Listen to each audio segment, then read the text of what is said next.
영혼의 쉼터를 방문해 주신 여러분 반갑습니다. 이정길 목사입니다. 먼저 본 첫 시간에서는 마가복음 1장 1절부터 15절까지를 보면서 마가복음의 기록자가 누군가, 결국은 베드로 복음이다 라고 하는 말씀과 내용을 살펴봤습니다. 오늘은 두 번째 시간으로 마가복음 1장 16절에서 34절 본문을 중심으로 해서 살펴보기를 원합니다. 하나님께서요, 말씀의 은혜를 사모하는 여러분들에게 충만하게 부어주실 줄로 믿습니다. 말씀의 능력이 위해 여러분들이 기도하시는 능력, 또 은사까지도 주실 줄로 믿습니다. 신학이 있는 믿음이라는 책을 보니까요, 청교도 경건한 분들을 우리가 청교도라고 보통 생각을 하죠. 청교도를 성도님들이 드렸던 기도의 골짜기라는 기도 모음집이 있대요. 거기에 진짜 세상이라고 하는 기도문을 제가 잠시 읽어드리면서 오늘 말씀을 시작하도록 하겠습니다. 제가 읽어드릴게요. 들어보셔요. 내려가는 길은 올라가는 길이다 라고 이야기를 합니다. 또 낮아지는 것은 높아지는 것이다. 참 이상하죠? 역설이에요. 상한 심령은 치유된 심령이다. 통회하는 영은 기뻐하는 영이다. 회개하는 마음은요, 승리하는 마음이다. 가진 것이 아무것도 없는 것은 모든 것을 가진 거다. 그러면서 십자가를 지는 것은 왕관을 쓰는 것이다. 영광이죠. 주는 것은 받는 것이다. 그리고 골짜기 아주 내려 꽂힌 낮은 골짜기는 오히려 비전이 있는, 소망이 있는 자리다. 라는 이 역설적인 이야기를, 역설적인 진리를 우리를 하여금 깨닫게 하여 주세요 라고 기도했다고 했습니다. 참 겸손한 기도죠. 내용이 참 깊습니다. 한번 생각해 보시기 바랍니다. 그러면서 예수님은 지금 이 땅이, 우리가 눈에 보이는 이 땅이 엉망진창으로 뒤집어진 모습으로 가득했지만 언젠가 진정한 예수님의 하나님의 나라가 임하게 되면 온전하게 회복되고 바로 잡힐 것이다. 그리고 그 나라에서는 먼저 된 자가 나중되고 나중된 자가 먼저 될 것이다 라고 마태복음 19장 30절에서 말씀을 하셨거든요. 오늘 본문 1장 16절로 34절을 이 구성을 보면 첫 번째 제자를 부르시는 4명이죠. 그리고 귀신 들려 고생하는 사람을 고쳐주는 축기라고 하죠. 귀신을 쫓는. 그리고 베드로의 장모의 열병을 고쳐주는 것으로 구성이 되어 있습니다. 그리고 예수님이 갈릴리 해변에서 제자를 부르시거든요. 예수님은 공생애를 시작하기 전에 아마 시작하시면서죠, 제자들을 먼저 부르셨어요. 근데 제자들을 부르는 방법이 좀 그 당시 사람들하고 달랐다는 것이죠. 왜냐하면 당시에 요즘으로 말하면 신학생이죠. 랍비에게 신학을 공부해야겠다라고 하는 사람들은, 나는 어떤 선생님한테 가서 배울 거야. 어떤 랍비한테 배울 거야. 사도 바울의 선생님이 가말리엘 최고의 학자인 것처럼 자기가 선택해서 찾아가서 공부하던 시대였는데, 예수님은 거꾸로 갈릴리 해변가를 거니시다가 사람을 딱 보면 나를 따라오라 이렇게 말씀하신 것이죠. 우리가 가볍게 들릴 것 같지만 사실상 우리가 다음 주에 보게 될 마가복음 3장 13절을 보면요, 자기가 원하는 자들을 부르셨다라고 기록하고 있거든요. 이 말씀을 보면 예수님이 보실 때, 이 소명받은 자구나, 앞으로 내 제자가 될, 사도가 될 자라는 걸 아셨다는 이야기죠. 하나님께서 여러분들도 그렇게 귀하게 보시기를 원합니다. 귀하게 쓰임받기를 축복합니다. 그래서 첫 번째 부름받은 제자가 베드로와 안드레 형제, 그리고 야고보와 요한 형제였어요. 그래서 이제 그걸 늘 예수님과 늘 이들은 같이 다녔어요. 근데 이 제자를 부른 사건을 마가복음은 아주 한 몇 줄로 딱 줄여서 이야기하고 말거든요. 근데 누가복음을 보면요, 그러니까 사복음서를 제가 비교하면서 말씀을 드린다고 그랬잖아요. 누가복음은 아주 자세하게 나와요. 근데 마가복음은 예수님이 하신 일만 간단하게 기록하고 넘어가거든요. 군더더기 같은 거 얘기 안 해요. 딱 이거야, 딱 중요한 거. 근데 왜 그랬을까 제가 생각을 했죠. 아마 그랬을 것 같아요. 전해야 할 말은 엄청 많아요. 그리고 그 복음을 들어줄 사람이 계속 같이 만나서 이야기할 시간은 너무 짧아요. 기회도 별로 없어요. 그럼 무슨 말부터 해야 될까요? 가장 중요한 것부터 이야기하겠죠. 예를 들어서 여러분들에게 여러분이 어떻게 세상을 사셨는지 여러분 인생을 한번 얘기해 보라고 한다면 여러분 무슨 얘기부터 하실 거예요? 며칠 몇 날을 이야기해도 다 못하잖아요. 워낙 인생의 사건이 좀 많았어요. 좋았던 일, 슬펐던 일, 영원히 잊지 못할 일, 아니면 잊어버려야 할 쓰라린 일들 한둘이 아니잖아요. 그것처럼 베드로하고 마가가 로마에서 만나는 이방인들이 정말로 꼭 들어야 하는 말씀, 제일 먼저 들어야 할 말씀, 딴 건 다 잊어버려도 이것만큼은 그 사람이 붙들어야 할 말씀, 그거부터 전하겠죠. 그러니까 마가복음이 간단한 거예요. 길게 안 해요. 딱딱딱 끊어서 얘기를 해요. 구약 성경보다 예수님과 십자가 이야기를 많이 해요. 또 최후 심판과 천국과 지옥 이야기를 많이 해요. 그러고 나서 시간이 더 주어진다면 다른 이야기도 할 수 있었겠죠.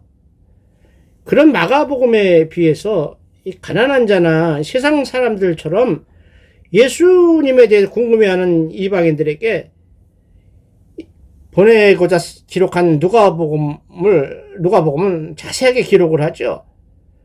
누가복음을 보면요, 예수님이 그들에게 가실 때, 예수님이 제자들을 불러러 가실 때, 베드로 불러러 가실 때요, 요한 불러러 가실 때 그들은 그물을 씻고 있었어요. 그러니까 일을 마치고 뒷정리하는 것이죠. 그물 찢어진 것들 꼬매고 이런다는 거예요. 그야말로 꽝이에요. 공친날이었어요. 완전히 망했어요. 고기를 한 마리도 못 잡았거든요. 그러니 얼마나 속이 싱숭생숭하고 그렇겠어요? 밥도 안 들어가겠지요. 저라도 기분이 좋지 않을 것 같은데 예수님이 그들의 마음을 아시는지 모르시는지 말씀을 하셔요. 아니 평생 고기만 잡던 사람한테 달인이잖아요. 달인. 우리는 뭐 한 가지를 오래 한 사람 달인이라고 얘기하는데 베드로나 요한은 평생 고기만 잡은 사람이거든요. 갈릴리에서 잡아서 갈릴리 물속에 손바닥 보듯이 다 아는 사람이란 말이에요. 무슨 때에 어디서 무슨 고기가 잡히고 날씨가 어떨 때 어떻게 잡히고 다 아는 사람이에요. 그런 베드로에게 예수님이 깊은 데 가서 그물을 내려보라 라고 말씀을 하십니다. 참 베드로가 듣기에 좀 그렇겠죠. 근데 예수님이 누구세요? 고기 잡는 어부가 아니라 목수거든요.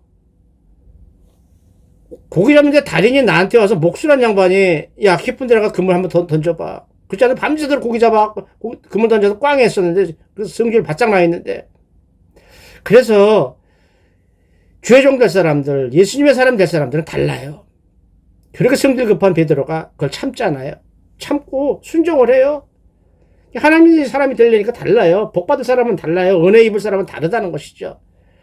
깊은 데는 저는 잘 모르지만 사람들한테 물어보니까 물고기는 얕고 물이 잔잔하고 수초가 있는 곳에 모여서 살고 있고 깊은 물은 그냥 지나갈 때만 하는데 꼭 깊은 물 고기가 하나도 없는 데다가 그물 던지라고 했잖아요. 근데 베드로가 던졌어요. 왜 던진지는 모르겠어요. 은혜예요. 그게 은혜입니다. 순종은 은혜입니다. 우리의 의지로 할 수 없는 거죠. 그러면서 뭐라고 고백을 해요? 선생님, 우리들이 밤이 새도록 수고했어요. 고기 그물 던지고. 근데 잡은 것이 하나도 없지만 선생님 말씀에 의지해서 내가 그물을 내리리다. 내리면 또 수초해하고 또 하도 뒷정리하려면 시간이 걸리는데 기껏 다 해놓은 그물, 그렇죠? 한 마리도 못 잡힌다는 게 눈에 선했을 거예요. 그런데 던졌어요. 뭐죠? 예수님 말씀을 존중한 거죠. 믿은 거죠. 근데 어떻게 됐어요? 완전 대박이죠? 이 말씀에 순종한다는 것이 어렵기도 하지만 그렇게 순종하면 결과는 대박이에요. 그 보상이 와요. 상급보다 보상이 온단 말이에요. 이 땅에서요. 우리 삶이, 우리 생각이, 베드로 같은 생각이 늘 우리 심령에, 여러분의 심령에 있어서요. 하나님께 예비하신 복을 다 누리는 여러분 되기를 원합니다. 물고기가 많이 잡혔어요. 많이 잡힌 정도가 아니에요. 그물이 찢어질 정도라 그랬어요. 얼마나 많이 잡혀서 그물이 터집니까? 터지죠. 찢어지는 거 터진다고 그러죠. 그래서 다른 배를 하나 오라 그래갖고 두 배 고기를 다 꺼내서 채웠더니 배가 가라앉을 정도로 많이 잡혔다.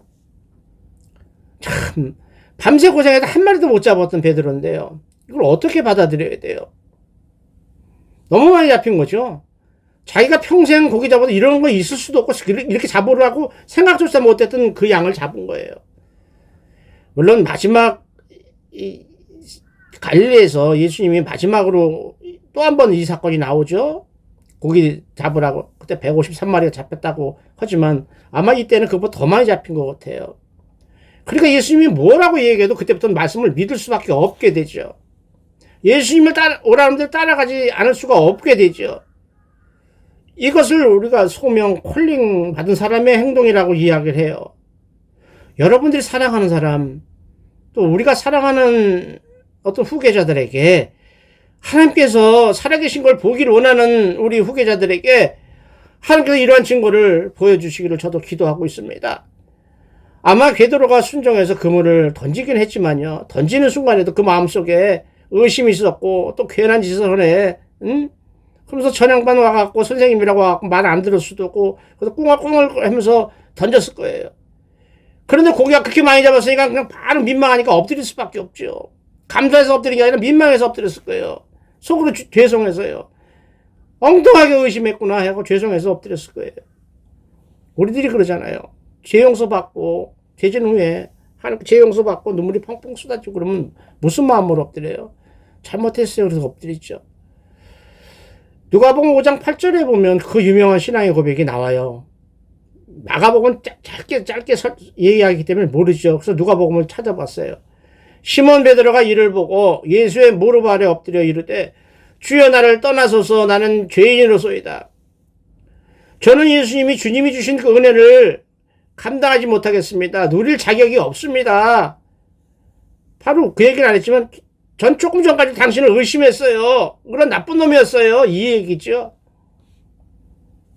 그러고 나서 베드로가 나머지 모든 그물이고 다 그냥 내버려두고 예수님 따라갔다고 기록하고 있습니다.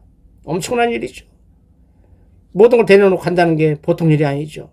그만큼 쇼킹한 하나님의 절대적인 역사를 봤다는 거예요. 우리도 예수님이 부르신다면 의심하지 마세요. 베드로처럼 순종해보세요. 한번. 우리 생각을 하니까 아무래도 계산이 안 나오는데 아무래도 이 계산이 잘못된 것 같다 이렇게 하지 말고 일단은 순종 한번 해보세요. 그러고 나서 안 되면 불평해도 그때 해도 늦지 않아요. 결국은 우리에게 하나님이 어떤 일을 주시는 거 뻐거울 정도로 일을 맡기실 때 보면 기독교 역사에서 보면 그래요. 큰 복을 주시기 위해서 시험일 될지 축복을 주시기 위해서 주셨든지 그런 경우가 많았었거든요. 순종하시기 원합니다. 어차피 예수 믿는 거 목숨 걸고 있는 거 아니에요. 나의 영혼을 맡기는 거거든요. 못 믿으면 어떻게 맡겨요? 순종할 수 있기 원해요. 그래서 누리셔야 합니다. 조금 전에 이야기했듯이 여러분 마음대로 나 예수 믿을래. 그래서 믿은 거 아니잖아요. 결국은 예수님이 부르신 거예요. 만세전에 우리를 택정하신 거거든요. 그래서 콜링이라고 하는 소명을 받은 거예요. 소명이 꼭 목사만 받는 게 아니거든요. 성직이라고 해서 하나님의 일을 하는 모든 사람이 다 소명을 받아야만 할 수 있는 거예요. 그리고 그분들이 예수님의 사람들이고 예수님의 제자들인 거예요. 이렇게 제자를 부르시는 방법, 당시 랍비들과 달랐다. 권위가 있고 상상을 초월하니까 그건 결국은 뭐예요? 하나님의 권세 또 성령의 역사로 나타나니까 순종할 수밖에 없지요. 그렇게 예수님은 제자를 부르시고 이제 너희를 사람을 낚는 어부가 되겠다라고 말씀을 하셔요. 원래 저도 그렇거든요. 사람을 낚는 어부. 좀 듣기 좀 거북하잖아요. 특히 거북해요. 그게 이제 우리하고 헬라어 원문의 그 문화적 차이, 정서적 차이거든요. 그래서 헬라어 원문 성경을 보면 낚는다라는 특히 거북한 표현이 없어요. 근데 우리말로 번역할 때 이해가 안 되니까 그러면 어떻게 해요? 사람을 어떻게 해요? 그냥 어부가 된다 그러면 표현이 좀 그러니까 우리말로 번역할 때 읽는 사람들 이해를 돕기 위해서 사람을 낚는 어부라고 했다 이런 얘기죠. 따라서 우리가 성경이 그 나라 사람의 정서, 문화에 따라서 근본적인 뜻이 변화하는 것이 아니라 뉘앙스가 조금 달라지는 것을 염두에 두고 읽어야 한다는 것이죠. 괜히 뭐라 그래요. 어떤 특별한 사람들이 그래요. 아니 헬라어 성경은 이렇게 됐는데 왜 우리말 성경은 이렇게 번역을 했어? 히브리어 성경은 이런 말인데 왜 이걸 이렇게 했어? 이게 번역의 기술의 차이잖아요. 직역이라고 하죠. 번역보다 더 지독한 거. 있는 그대로만 딱딱 번역해서 얻는 이가 해가 번역해서 붙여놓은 말, 문장이 어설프게 이상하게 뻑뻑하게 나가는 거, 그걸 부드럽게 하는 게 번역이고, 그렇게 하면서 이거 잘못된 거 아니야? 요즘 어떤 분들이 무슨 성경만이 최고라고 막 이렇게 하는데, 물론 그분의 입장이 있겠죠. 그러나 우리 성도님들은요, 먼저 저도 얘기했지, 성경 시험 보는 거 아니잖아요. 설교학 공부하는 거 아니잖아요. 그 말씀 주신 하나님이 무슨 마음에서 이렇게 말씀을 주셨는가? 그걸 아는 게 우리가 중요하고 설교거든요. 그러니까 혼돈 주지 말고, 그냥 우리가 보는, 여러분들이 보는 개역개정 성경, 또 세번역 성경, 쉬운 성경, 우리 목사님들이 기도하면서 읽어드리는 쉬운 성경, 다 괜찮은 번역들이에요. 하나님이 말씀 주신 마음을 아는 것이 중요한 것이 다른 거 없습니다. 그냥 편하게 넘어가 주세요. 특별히 사람을 낚는 어부가 되겠다는 말씀을 굳이 성경에서 찾아본다면 왜 그렇게 꼭 번역을 해도 괜찮았을까? 없는 말을 번역하면 또 안 되잖아요. 어디서 찾았을까? 찾아봤더니 예레미야서 16장 16절에서 예언한 게 나와요. 여호와의 말씀이니라, 보라 내가 많은 어부를 불러다가 그들을 낚게 하며 그 후에 많은 포수를 불러다가 그들을 모든 산과 모든 언덕과 바위 틈에서 사냥하게 하리니, 이렇게 말씀하신 예레미야서 16장 16절에 있는 예언의 말씀을 인용해서 참고해서 번역한 걸로 보는 것이 합당할 것입니다. 그리고 오늘 본문 21절로 28절을 보면 말씀을 가르치시면서 귀신을 내쫓죠. 회당에서요. 예수님의 가르침은 서기관들의 가르침과 달랐다고 기록을 하고 있습니다. 당시 서기관들이 뭐예요? 바리새인은 사두개인보다 더 어떻게 보면 신학적으로 신학자예요. 더 깊이 하는 성경에 대해서는 박사예요, 이분들이.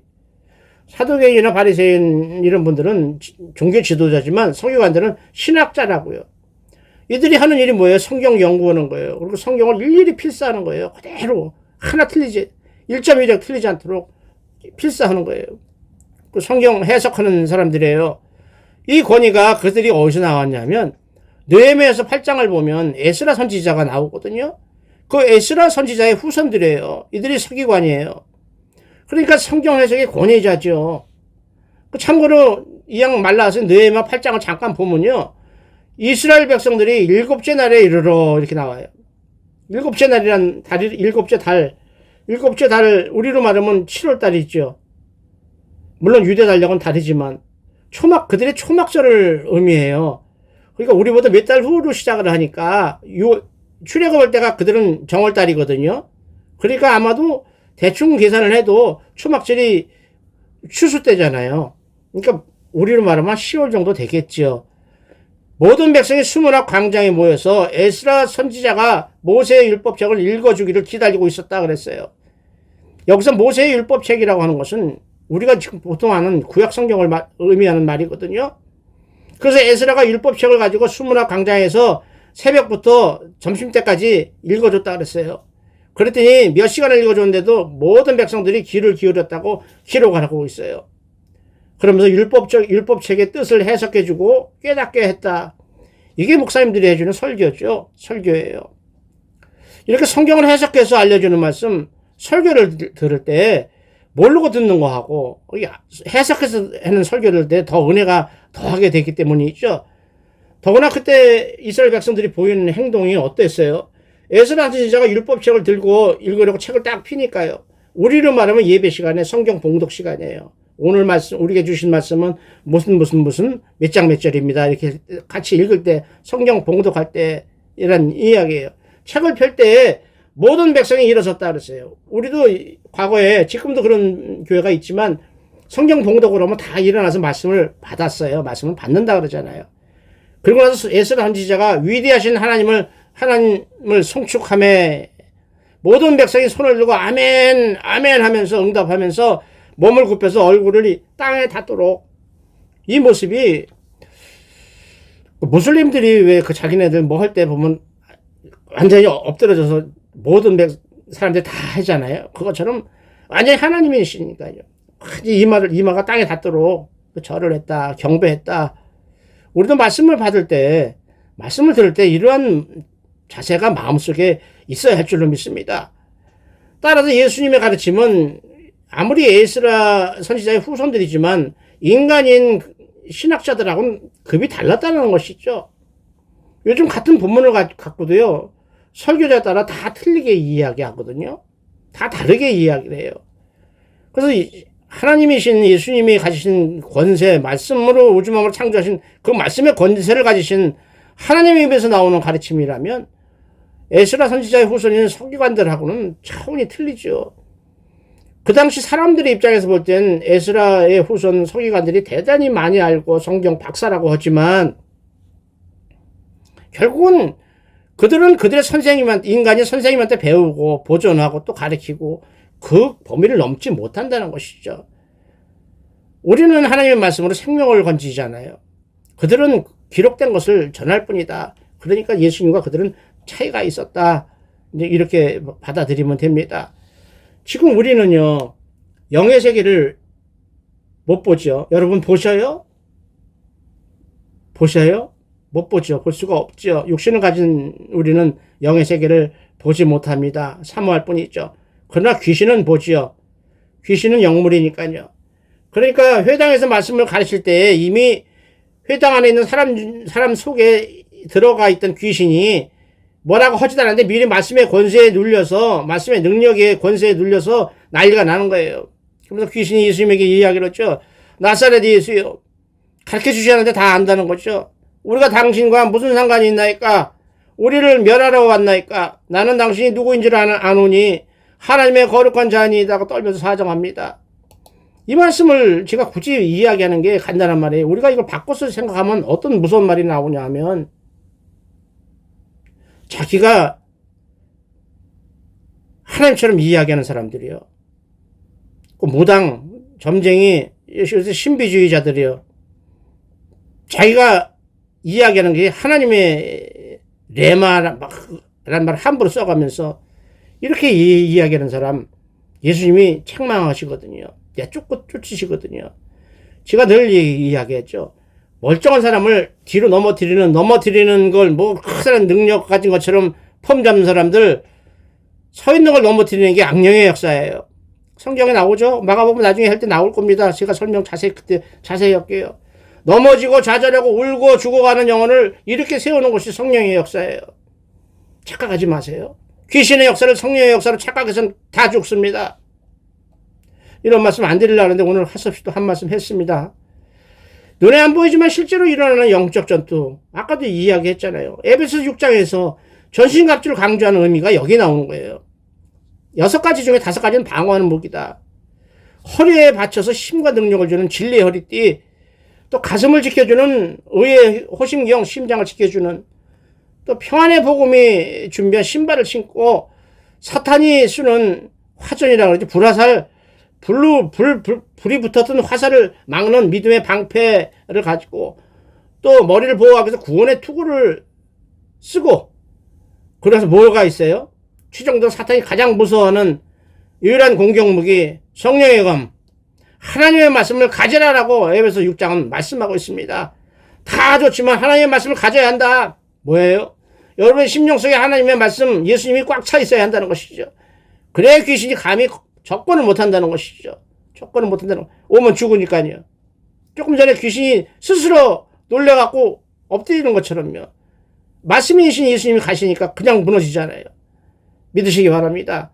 이런 영적 전투에서 귀신을 꾸짖고 내쫓으시는 것은요, 스가랴서 13장 2절의 예언이 성취된 걸로 봐도 됩니다. 제가 읽어드리면요, 만군의 여호와가 말하노라. 그날에 내가 우상의 이름을 이 땅에서 끊어버린다. 기억도 되지 못하게 할 것이다. 그리고 뭐 쓸데없는 짓을 하는 오상을 갖다가 하나님처럼 쓸데없는 짓을 하는 거짓 선지자와 더러운 귀신을 세트로 한꺼번에 이 땅에서 떠나게 없애버릴 것이다. 소멸시켜버릴 것이다. 이런 예언이 성취되는 것이죠. 더러운 영들, 그들하고 같이 먹고 사는 거짓 선지자들 다 없애버린다는 것이죠. 이런 능력을 가지신 분이 누구예요? 메시아, 구원자, 예수 그리스도라는 것을 우리가 붙들 수 있기를 원합니다. 그래서 오늘 본문 29절에서 34절은 질병을 치유하는 사건이 나오죠. 예수님이 사역을 마치시고 이제 오늘 일정 마치시고 베드로의 집으로 들어가시죠. 아마 거기서 유하신 것 같아요. 베드로와 안드레의 집에서 유하신 것 같아요. 수석사도니까요. 그런데 베드로의 장모님이 열병에 걸렸는지 자리에 누워있는 거죠. 아까도 얘기했죠. 메르스라는 병이에요. 낙타 감기예요. 이 낙타 감기가 얼마나 무서웠냐면 우리나라 코로나 한창 유행할 때 거의 코로나급 정도로 무서운 거예요. 사망률이 그렇게 많았어요. 메르스라고 하는 호흡기, 아주 무서운 호흡기 질환이거든요. 방법이 없는 거죠. 열이 펄펄 나니까요. 요즘 뭐 A형 독감이라서 엄청 많이 일어나나 봐요. 여러분 조심하시기 바랍니다. 이런 무서운 호흡기 질병에 걸려있는 사람을 예수님이 어떻게 일으키시죠? 그냥 손을 잡아서 말씀을 일으키셔. 일어나라. 손을 잡아서 이렇게. 그러니까 베드로 장모의 열병이 그냥 떠나버렸다. 떠나서 멀쩡해지니까 예수님과 그 일행을 섬겼다. 수종을 들었다라고 기록을 하고 있어요. 할렐루야입니다. 여러분, 아파서 누워 계신 여러분, 힘들어 하시는 여러분, 영혼에 눌려있는 여러분, 이러한 은혜가 여러분 삶에서 일어날 수 있기를 예수님의 이름으로 축원을 드립니다. 예수님을 붙잡아야 합니다. 예수님을 믿어야 하는 것입니다. 그 예수님의 이름이 뭐예요? 우주 만물을 창조하시고 섭리하시면서 나라들의 흥망성쇠를 주관하시고 인간들의 생사복을 주장하시는 절대 주권과 절대 능력을 가지신 하나님, 그분이 바로 여러분이 부르짖는 사모하는 그 하나님이시라는 것을 믿어야 할 것입니다. 귀신이 무서워 떨면서 도망가는 그 예수님 이름의 권세, 열병은 문제, 귀신이 도망가는데 열병조차 감기 이런 건 문제가 안 된다는 것이죠. 그래서 우리가 조금 전에 이야기했지만 병에 걸리거나 연약한 일을 당할 때 의지해야 하는 것이 뭐예요? 예수님의 이름이에요. 그리고 예수님의 이름으로 기도하는 이유가 뭐죠? 예수님이라는 그 이름 자체에 하나님의 엄청난 권세, 영적인 권세가 있기 때문에 그렇죠. 그래서 예수 이름으로 모든 것을 행하고 예수 이름으로 선포하고 예수 이름으로 구하고 그렇게 돼야 할 줄로 믿습니다. 그런데요, 여기서 이 얘기를 기록한 것은 안식일 문제를 이야기하려고 기록하는 거거든요. 낮에 베드로의 장모를 고쳤어요. 근데 사람들은 병자와 귀신 들린 자들이 언제 와요? 해가 진 다음에 찾아와요. 이상하지 않아요? 멀쩡할 때 오면 좀 좋아요. 예수님 쉬게. 해가 진 다음에 오는 거예요. 그게 안식일이라는 장로들의 전통, 바리새인의 전통에 묶여 사는, 해방이 아니라 자유함이 아니라 묶여 사는 그들의 행동이었었어요. 안식일이 우리는 아침부터 시작하지만 저들은 저녁부터 시작하거든요. 해가 지고 해가 뜨니 아침 이렇게 이야기하던 것처럼 우리하고 문화가 좀 달라요. 그래서 우리는 아침부터 밤을 지나서 다음날 새벽까지가 하루지만 저들은 저녁부터 다음날 낮이 끝나는 데가 하루라고 생각하니까 저녁 때가 되면 새로운 날이 시작되는 거예요. 그러니까 그날이 안식이더라도 그날 저녁부터는 안식일이 끝난 거지요. 그러니까 밤에 찾아왔다는 거예요. 그런데 낮에 안식일에 예수님의 장모는, 아니 베드로의 장모를 고치셨잖아요. 물론 안식일 규정에도 그들이 참 빡빡하게 만든 613가지 안식일 규정에도 죽어가는 아주 위급한 상황은 해도 된다라고 이야기하지만 그거에 묶여있는 사람들은 웬만해 갖고는 거기에 벗어나지 않으려고 했다는 것이죠. 왜냐면 나중에 바리새인한테 당할 보복이 무서웠죠. 다음 마가복음 2장 할 때 이야기하겠지만 예수님이 그렇게 말씀하셨거든요. 안식일에서 간단 명료하게 말씀을 주셔요. 안식일이 사람을 위해서 있는 거지 사람이 안식일을 위해서 있는 게 아니다. 그러면서 내가 온 이유 인자 나는 그래서 안식일의 주인이다. 이렇게 말씀을 선포하시는 거예요. 받으셔야 합니다. 그래서 안식일에 잠깐 살펴보고 하면 다음에 어차피 해지만 그땐 자세하게 하고요. 오늘 잠깐 이 얘기 나온 길에 짚고 넘어가야 돼요. 레위기를 보면요. 가장 거룩한 것을 사랑이라고 이야기를 해요. 그러면서 그래서 거룩해지려면 윤리나 도덕적으로 좋아야 한다. 그래서 하나님 말씀하시기를 너는 이렇게 하라 나는 너의 하나님이시라고 말씀하셔요. 그래서 부모를 경외하는 것과 안식일을 지키는 것을 거룩이라고 말씀해요. 그만큼 부모 공경하는 것이 굉장히 비중을 두셨어요. 하나님은 부모 공경하는 것이 그것이 안식일 지키는 것 같이 거룩이라고 했어요. 왜 안식일을 이렇게 이야기하냐면요. 과거에 뭐 좀 이따 얘기를 할게요. 본문을 보면 너는 이스라엘 자손의 온 회중에게 이르라 라고 이야기를 하셔요. 그러면서 너희는 거룩하라. 이는 나 여호와 너희 하나님이 거룩함이니라. 너희 각 사람은 부모를 경외하고 나의 안식일을 지키라. 나는 너희의 하나님 여호와니라고 말씀을 하고 계셔요. 근데 여기서 이 이야기는 안식일이라고 말을 번역된 건 사바트라는 말이 나오는데 휴식하다, 복을 쌓는다, 복을 받아서 쌓는다 의미를 가진 말이에요. 안식일이 얼마만큼 중요하게 생각했냐면 우리가 볼 때 6월절이 엄청나게 중요하잖아요. 구약 성경을 보면. 근데 6월절을 안 지키는 놈들 쫓아내게해서도 죽이지는 않았거든요. 근데 안식일을 안 지키면 죽였어요. 사형을 당했어요. 그 정도로 이들에게 안식이라는 건 엄청나게 무거운 짐이었어요. 안식일을 보면 두 개가 나와요. 이게 문제죠. 문제가 아니라 이거 알아야 된다는 거예요. 출애굽기 20장에 나오는 안식일이 있고 신명기 5장에 나오는 안식일이 있어요. 출애굽기에 나오는 십계명에 나오는 것은 시내산에서 받은 것이고 신명기에 나오는 십계명에서 나오는 안식일 이 구절은 가나안 땅에 들어가기 바로 전 모압 평지에서 일어났던 거기서 말씀한 거예요. 그런데 제4계명 안식일에 대해서는 약간 다르게 기록을 합니다. 출애굽기 20장 11절의 안식일을 보면요. 이는 엿새 동안에 나 여호와가 하늘과 땅과 바다와 그 가운데 모든 것을 만들고 일곱째 날에 쉬었습니다. 그러므로 나 여호와가 안식일을 복되게 하여 그날을 거룩하게 하였느니라. 내가 우주 만물을 창조하고 쉬고서 기념해라. 그럼 복을 받을 것이다. 뭐예요? 안식일 지키는 이유가 뭐예요? 너희들 복을 받고 살아야 한다. 이 얘기잖아요. 또 신명기에서 말씀하신 안식일도 마찬가지예요. 너는 기억하라. 내가 애굽 땅에서 종이 되었을 때 내 하나님 여호와가 강한 손과 편팔로 거기서 너희를 인도해 내었나니 그러므로 내 하나님 여호와가 내게 명령하여 안식일을 지키라고 말씀하신다. 안식일을 지키는 이유가 뭐예요? 죽이려고 하는 게 아니잖아요. 일하지 말라 그러는 게 아니잖아요. 복 받고 살으라는 얘기죠. 자유롭게 살으라는 얘기죠. 행복하게 살으라는 얘기예요. 이렇게 신명기의 안식일이나 신명기에서 이야기하는 십계명의 안식일이나 출애굽기에서 말씀하시는 안식일 모두 다 하나님이 우리를 위해서 행하신 그 사건 감사하라. 감사할 때 너에게 복 받는다 라는 의미였었어요. 그래서 이 이양 나온 길에 교리적인 거 한 말씀만 드리고 갈게요. 어차피 드려야 될 말씀이에요. 우리가 살펴봤던 안식이라고 6월절 얘기가 나왔잖아요, 지금. 왜냐하면 6월절은 안 지키고도 공동체에서 쫓아냈어요. 쫓겨났어요. 그 당시에 공동체에서 쫓겨나면 죽는 거죠, 뭐. 근데 안식일은 죽여버렸어요.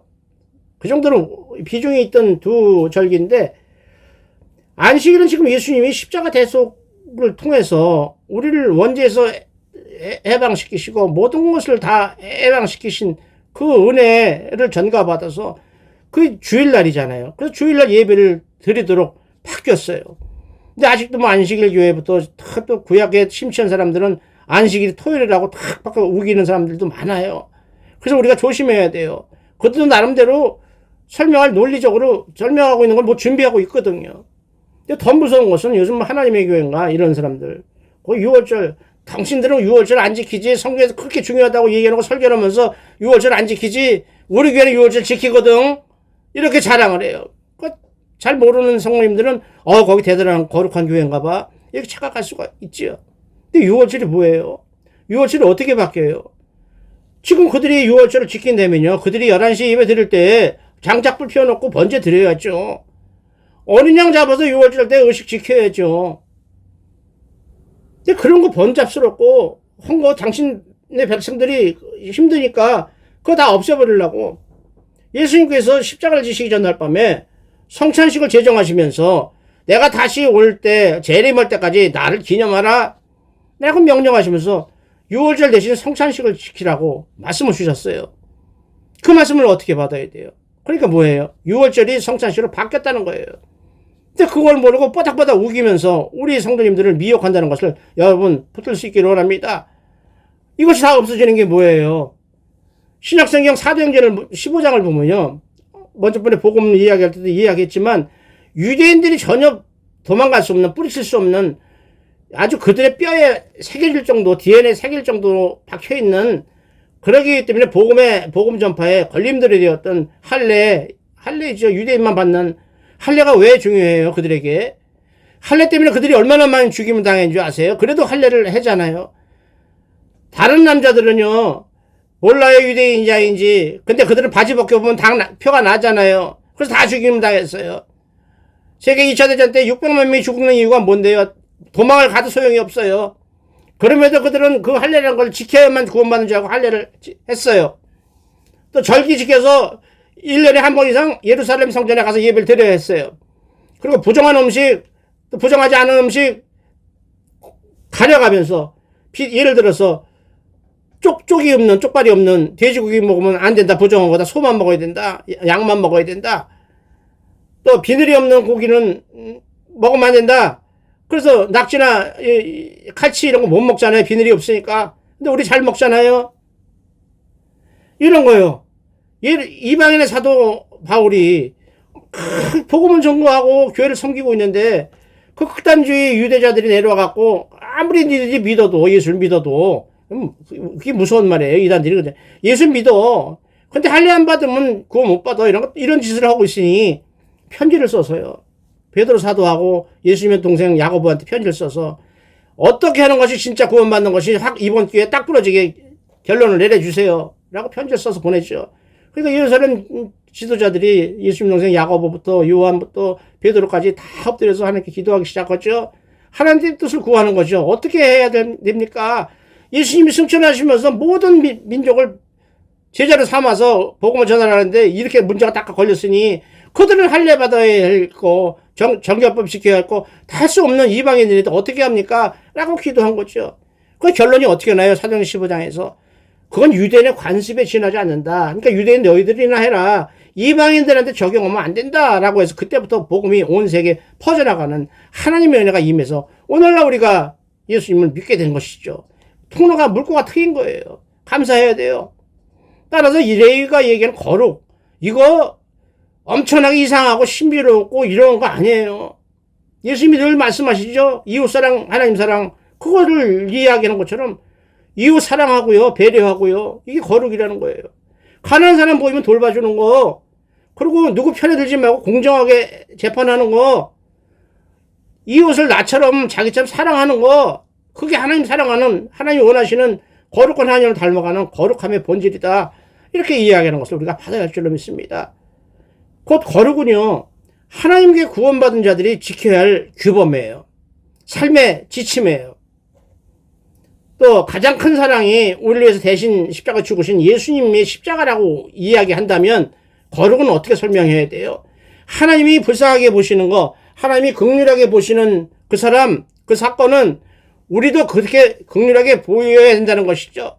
하나님이 긍휼히 보시는 그 사람을 위해서 우린 쫓아가서 도와야 한다는 거예요. 그게 거룩이라는 거예요. 그게 성도라는 얘기예요. 말씀을 마무리할게요. 예수님이 제자들을 부르셨을 때 그들은 주저하지 않고 곧바로 따라갔죠. 물론 하나님이 보여주셨어요. 있어요.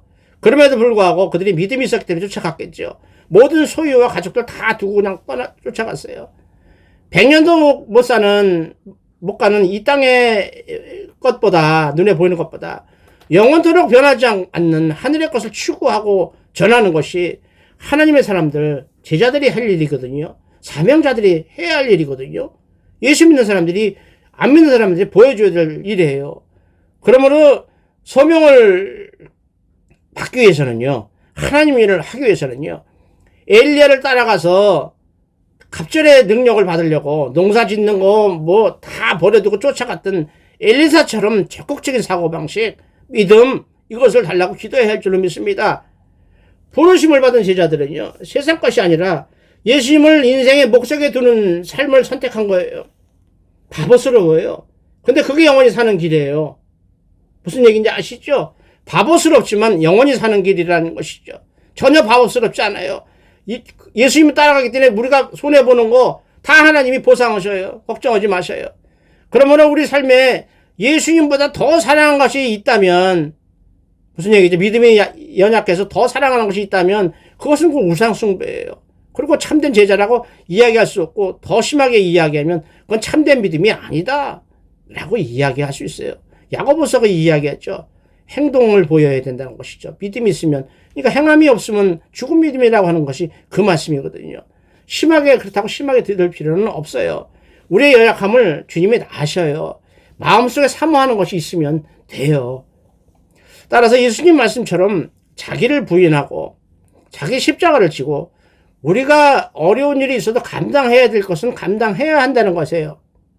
그래서 말씀대로 살아가려고 몸부림치는 신실한 예수님의 사람들, 하나님에게 복받는 하늘 백성들이 다 되시기를 우리 주 예수 그리스도 이름으로 축원을 드립니다.